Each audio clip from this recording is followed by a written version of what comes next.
Hi everyone, it's John from What Up. Welcome back to another video, and today we're tackling Season 3, Episode 2 of Sony and Amazon's Wheel of Time show, and we're going to walk through the episode start to finish and try to find as many Easter eggs as we possibly can.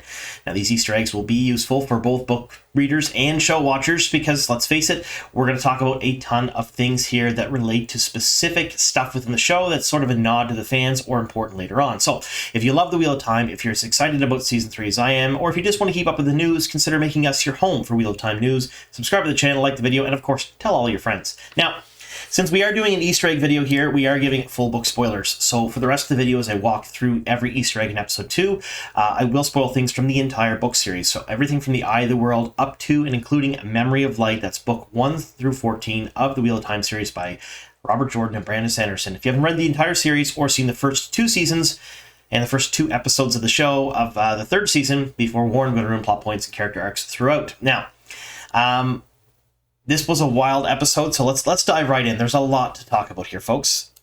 All right, strong open to the episode, like I mentioned earlier, and one more reminder, up to book 14 for book spoilers. We're going to talk about things that are happening much later on in the series.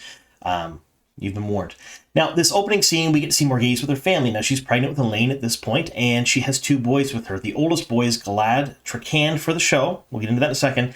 And the young baby there is Gawyn Tracan. Now, Gawyn is the first prince of the sword, leader of Andoran armies, and basically, he's there. He's sworn his life to protect the daughter heir. Now, in the book series, Galad is not a Tracan, he is a Damodred. He is actually the son of a man that Morgaze married to help cement herself on the throne during the 3rd Succession War, which is what we're seeing right now. This is the 3rd Succession War. Morgaze was not always Queen of Andor. Her family was not always the royal family. And during the 3rd Succession War, through a lot of politicking, assassinations, and guiles, she was able to cement her ability to take the throne. Now, all of this happened off-page, and we didn't see a lot of it, but they did showcase some of it here in a very smart way, which we'll get into in the next little Easter egg. But I do want to reference the fact that Galad is a Damodred in the books, a Tracan in the show, but Rafe Judkins has said in an interview that it will likely be explored, possibly in a later season, the true history of the family, because they didn't want to complicate the introductions to the fandom for such a brief few introductions this season. So that totally makes sense to me. If he's called himself Tracan, but he's really Damodred as well in the show, and they take care of that later on. But I wanted to clear that little tidbit up. We're going to get into that in way more detail during the breakdown video I do for episode 2. That's the difference between books and show. Now here, we're seeing 3 different houses, House Bryne, House Ansar, and House Korean. And what's interesting about this is, I mentioned this is the 3rd Succession War. So this is when Morgaze was taking the throne. She basically cemented a bunch of support, used a bunch of politics, a bunch of shifty things. She did some really terrible things as well, including assassinations to cement her time on the throne. But it was never on page. We didn't read chapters about it. It was just referenced a few different times, especially how brutal she could be and was during this time period.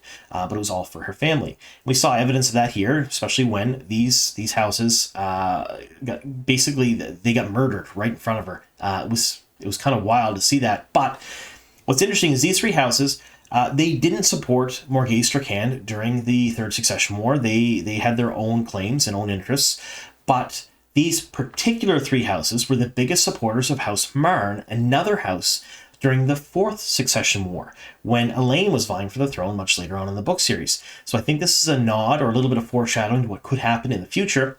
I don't believe we're going to see the 4th Succession War on screen. I think that's a plot line that drug on for far too long in the book series and can be cut for the show, especially considering the amount of time we probably have to cut out of the show. So this is a nice nod showcasing that these houses were not loyal and would not be loyal to Elaine in the future. So I thought that was kind of neat they did that. Next is this. I want to talk about the lionesses. Everyone talks about the lions of Andor, and yes, they're lions, but none of them have manes. And if you take a look at every single banner, if you take a look at the lionesses next to the throne, none of them have manes. They are all female lions. And that makes sense because Andor is a matriarchal society. They always have a queen. They never have a king. The daughter heir is the heir to the throne. It's not the first prince of the sword. It's not any of the sons. It's always the daughter. So it would make total sense for the lions not to have manes. And it was a nice little thing I picked up on almost right away. All right, so here we have Galad and Gawyn walking ahead of Queen Morgaze, Lord Gabriel, and Eladia. Now, as first prince of the sword, of course, Gawyn would be ahead of them That's just the way it is. But if you take a look at where they're walking in, he's a half step ahead of Galad the whole time. I thought that was initially because he's first prince of the sword, and Galad is so obsessed with everything that is right and proper that he likely would let Gawyn just get a little bit ahead of him in the scene. But then when they were introduced, Galad was introduced first, and then Gawyn was introduced as first prince of the sword. So I thought this might have been a nice little nod or an Easter egg to the fact that Galad is so proper, and we've seen that in the introductions later on in the show where he's just completely insufferable, just like he is in the books. But it might not be as well. But either way, I wanted to include it because it's something I noticed, and then immediately got crushed when they introduced him because they didn't introduce Gawyn first. Although it could be an error of the hall and not an error of decorum for the royal family. Who knows? Now, this is something I want to talk about. It's a recurring theme, and once you see it once, you're going to continue to see it. Whenever Lord Gabriel meets someone, especially someone very, very strong-willed, they get confused for just a half second or so before everything's okay. Now, Lord Gabriel is Ravin.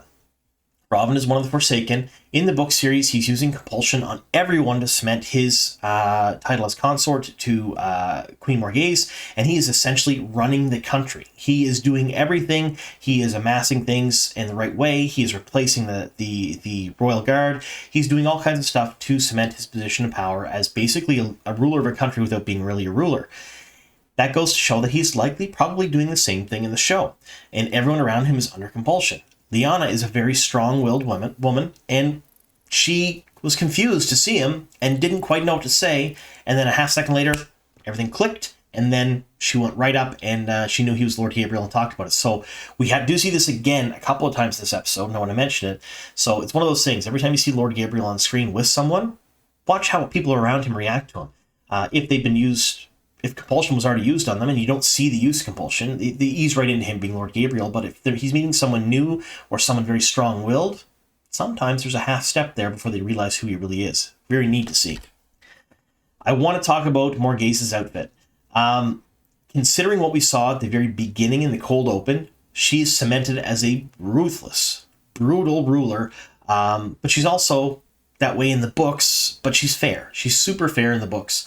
But they have her dressed here basically as the Queen of Hearts. And I loved seeing this costume right after that cold open because we get to see how ruthless and brutal she can be. And then she's dressed like the Queen of Hearts afterwards. Oh, or at least a Queen of Hearts inspired outfit.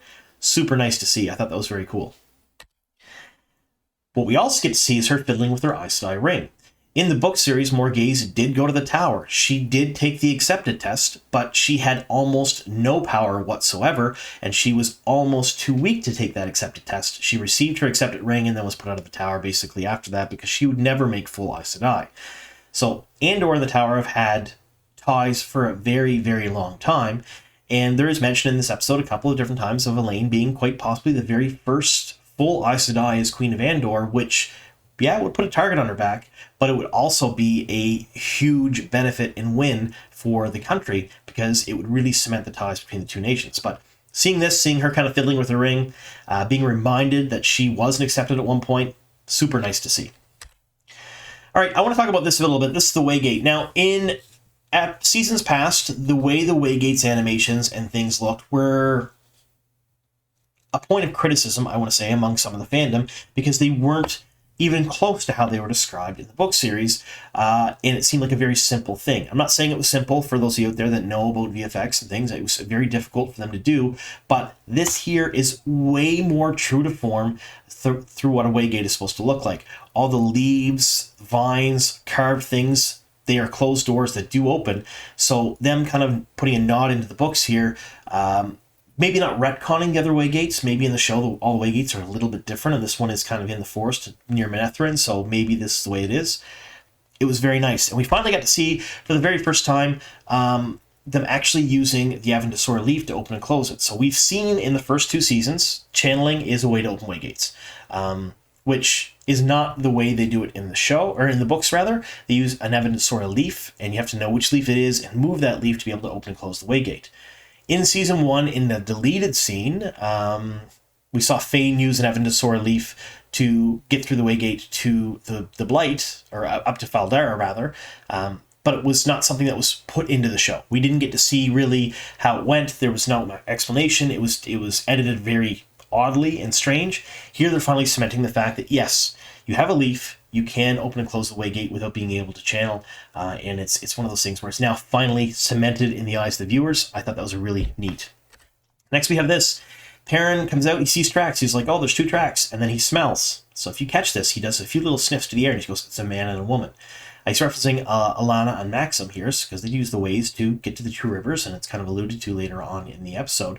But we see a number of times within this episode where Perrin is using his heightened senses as wolf brother to take more information from his surroundings than perhaps everyone else. It's not in your face, it's not like it is in the book series where they'll do a whole 2 pages describing what he's smelling and seeing around him with his heightened senses. However, it is there, and it's sort of a blink if you miss it moment a number of different times, but it happens enough that it is noticeable.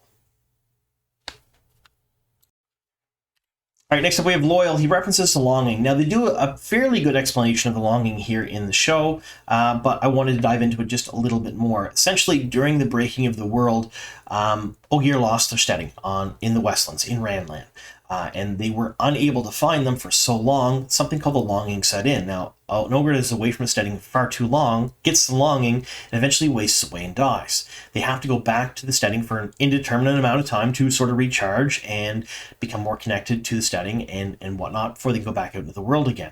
This is something that happens quite often, maybe not quite often, but happens a couple of times in the book series with Loyal. It's mentioned about the longing a few times. His friends are all very concerned about it. He does go back into a steading at some point or another, and he stretches and he's like, oh, it feels good to be back in a steading. So it's one of those things where I would say it is not a super important plot point in the book series, but it's a nice little nod to it.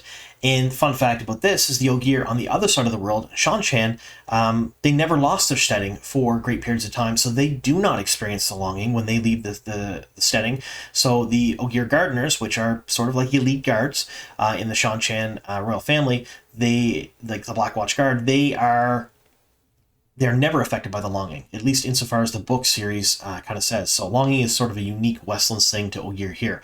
And we have yet to see Death Watch Guard or the Ogier Gardeners in the Shanshan Empire, but I imagine that's something that we're going to get to see in the coming seasons. It's going to be pretty neat. All right, I want to talk about this here. So Elaine comes in and meets Gawyn and Galad, and there's 2 things that happen in this scene. Again, she hesitates just a half second when she talks to Lord Gabriel here. So again, that probably goes into the compulsion. He's using a little bit of compulsion on her to smooth the edges over. Remember me, remember who I am, remember what I'm doing here. And it happens a lot every time Lord Gabriel's on screen. Super nice to see, very subtle, but once you notice it, it's hard not to notice it afterwards. And the attitudes of both Gawyn and Galad here. Gawyn picks her up, spins her around, is just a goofball. That's how Gawyn is in the books. He is fully emotion. So between these 3 characters in the book series, I mentioned a number of different times, they're sort of like 3 parts of a whole. You have Gawyn, who is pure emotion. That's how he is in the book series. He does not look at logic or fact at all. He rides his emotions from start to finish, and he is a slave to them. Galad, on the other hand, is pure cold logic. He is just no emotion. He is very black and white. Things are right or wrong. There's no in between. Elaine is the best part of both of them.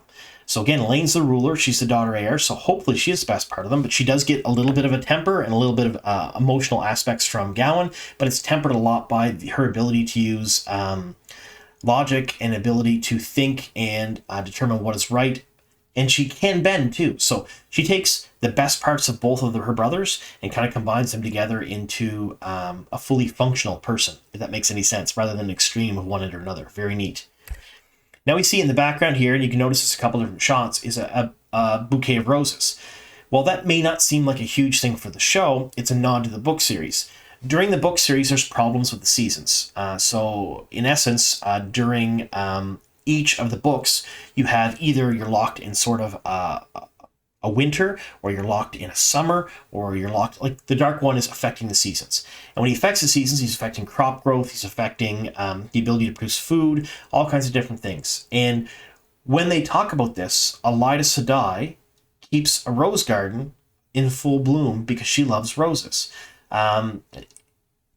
And it's one of those things that's referenced a number of times in the book series. And Elaine actually even talks about it, saying it's not really fair. And Eladia offered to do it to one farm in and around Camelin as well, as sort of a recompense for what she's doing and how upset Elaine is. And Elaine's like, well, that doesn't really make much sense. But the roses are important because Eladia loves roses, and Eladia used the power to keep them alive. And here you're seeing roses in this room, and you see roses in a number of the rooms when the Andoran family's there. I'm going to say that's likely Elida's doing, and likely a nod to the fact that she likes roses so much in the book series. I thought it was very neat they included that. All right, so Matt is getting delved or healed by the yellow Ajah for his memories and problems that he's having, like all the visions he's seeing in his head. So we'll break this down a bit further in my breakdown video that'll come out sometime likely later today. But what I wanted to talk about here is the weaves they're using. They're using air and water. So the yellow weaves and the blue weaves is air and water.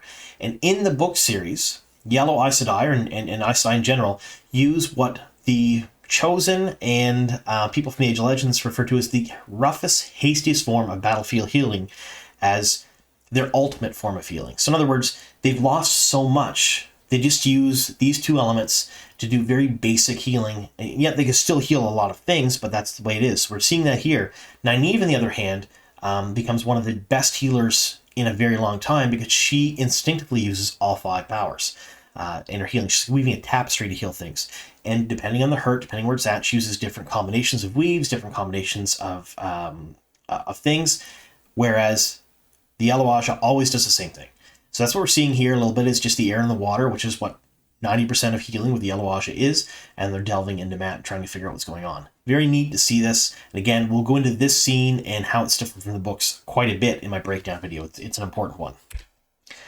Now this is another nice little nod and Easter egg to the books. These lines that they're speaking to each other, like when Lan is talking to Rand, comes directly from the Great Hunt. Now, in the Great Hunt, they're practicing in Faldera, and he says sort of the same thing to Rand when him and Rand are practicing, and Rand gets held up by some air, sort of like it was like an immovable wall, and loses concentration for a second, and Lan was able to actually hurt him a bit with the practice swords they're using. So this was a nice little nod to those scenes within the book series, and I loved seeing Lan and Rand actually getting together and training.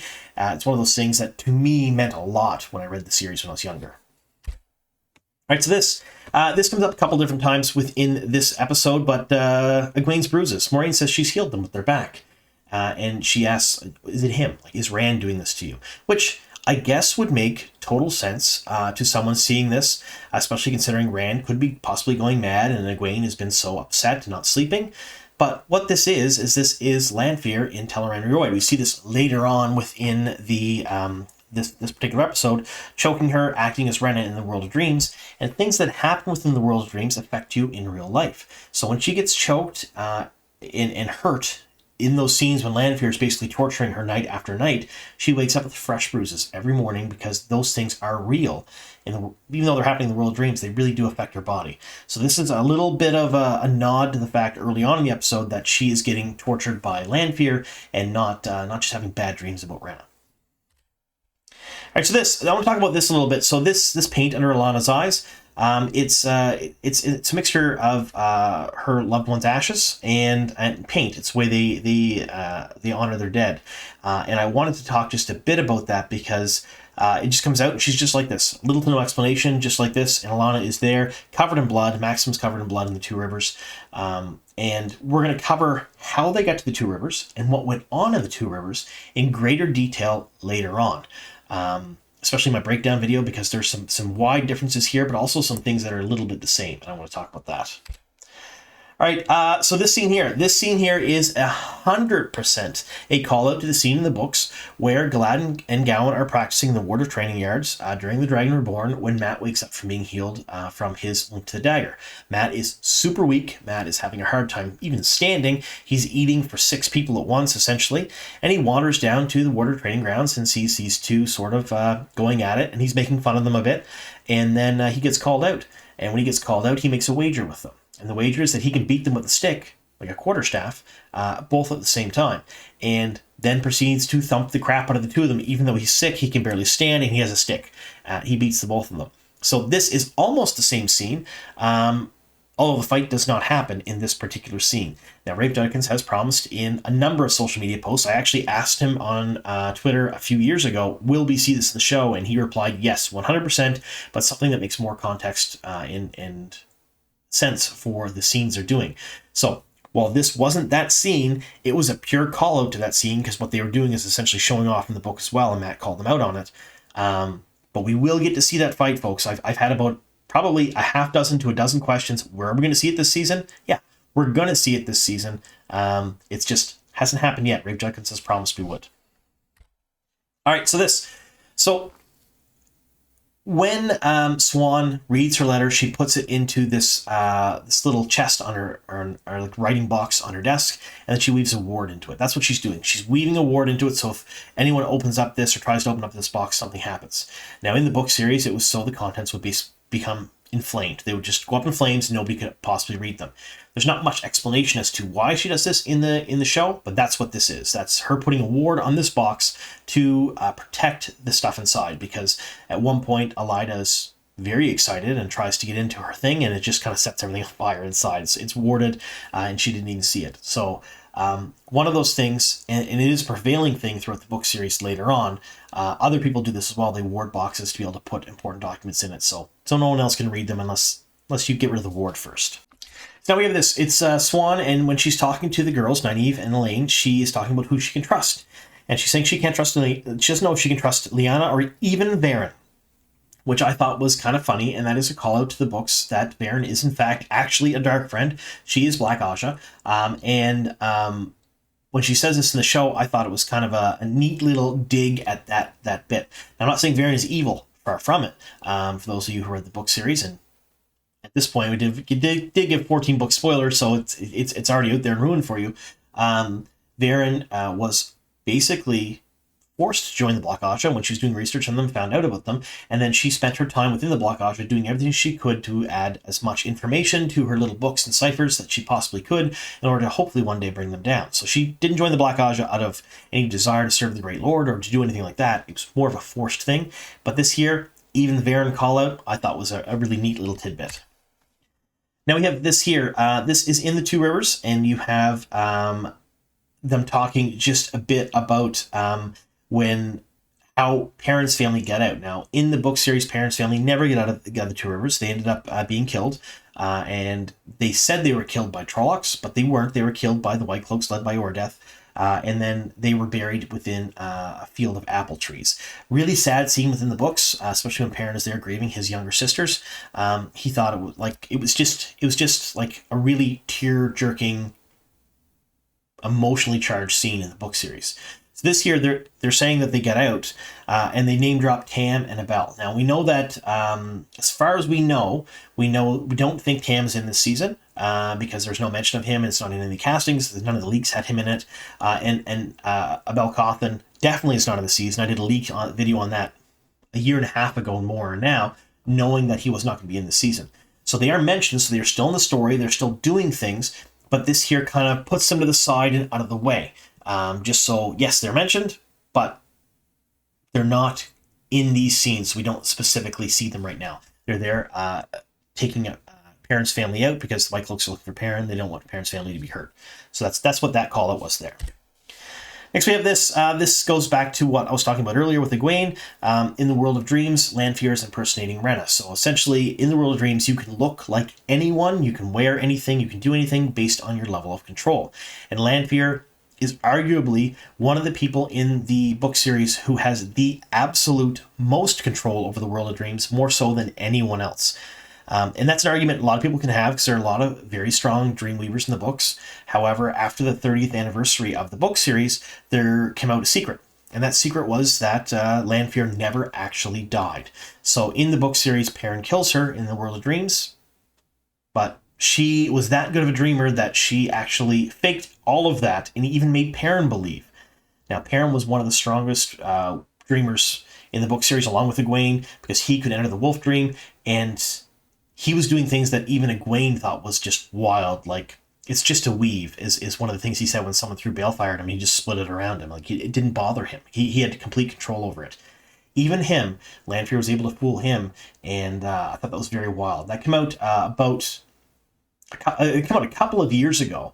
Brandon Sanderson actually went on stream and revealed that, because he was allowed to reveal it after a certain period of time, that was one of the big secrets, because there was a number of big secrets in the book series that were never revealed, including who was Naomi, a few other things, but that came out then. But this is just a good call out to the fact that Lanfear is so strong in the dream that she can become and be very convincing as absolutely anyone, and I thought it was very neat they're doing this. All right, so this year, I've seen a lot of complaints about what Min's wearing. And I wanted to show this because this is what Min wears in the books. She wears sort of a suit jacket and pants all the time. That's what she does. And she starts out wearing very plain, very rough, very serviceable suit jackets and pants. And then as the story progresses and she becomes more involved with Rand, they become a little bit more tailored, a little bit more embellished, a little bit nicer looking. But yeah, so I've heard a lot of people say, why is she wearing this power suit? Well, this is a call out to exactly what she wears in the book series most of the time, which is a pair of pants, sort of a blazer type jacket, and a shirt underneath. That's Min's choice of clothing throughout most of the series, except when she's playing the part of Alamindra and she's all dolled up in fancy dresses and whatnot. And she does play that role a little bit with the Tower. She hates being that, because it's a complete opposite to her normal personality. But yeah, this is a very good indication of what Min wears most of the time in the book series. Now, of course, she's wearing Tower white to sort of blend in with the servants, but she's not wearing what you would consider normal servant garb for the other servants in the Tower. Just kind of a neat little call out tidbit there.